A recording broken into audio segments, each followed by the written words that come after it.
In every way, the deck was stacked against Epictetus 2,000 years ago in Hierapolis. He was born into slavery. He wasn't even given a name. Epictetus just means acquired one. He was tortured. The fruits of his labor were stolen, and his body was abused like a horse that was ridden into the ground and then put down. Later, he was unfairly exiled. He went through unimaginable adversity and difficulty, and yet he triumphed. Epictetus didn't look at his life as a series of horrors and tragedies, but as a set of endless opportunities.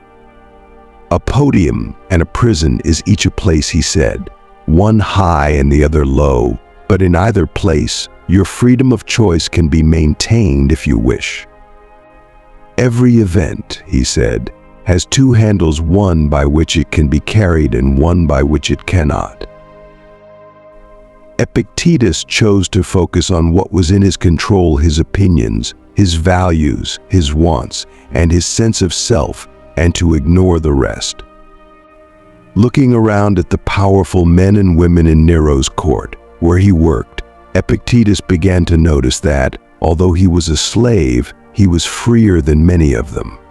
They were enslaved to power, ambition, pleasure, and attention. Their minds wandered. They were easily distracted, they were wounded by minor offenses, and they were consumed by petty grudges. They lived bad lives.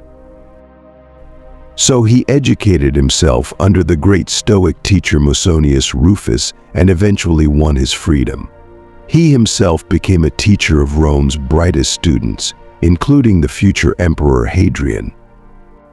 His ideas made their way to Marcus Aurelius. And suddenly, a man who had so little power was influencing the most powerful people in the world for the better. What we learn from Epictetus is not just sheer endurance and resilience, but the ability to find and make a good life anywhere and at all times. Circumstances don't make the man, Epictetus said. They only reveal him to himself. The Stoics said we are actors in a play. All an actor can do is play their role well and learn to let go of the rest. That's how we must see life. We don't control where we were born, who our parents are, or how other people treat us. We only control what we do with the material we are given. Yes, so much of it is out of our control, but we have a lot more agency than some people think. Through determination and skill, we can learn how to shape our own destiny, not control it, but shape it by turning in a splendid performance in our current role, whatever it happens to be.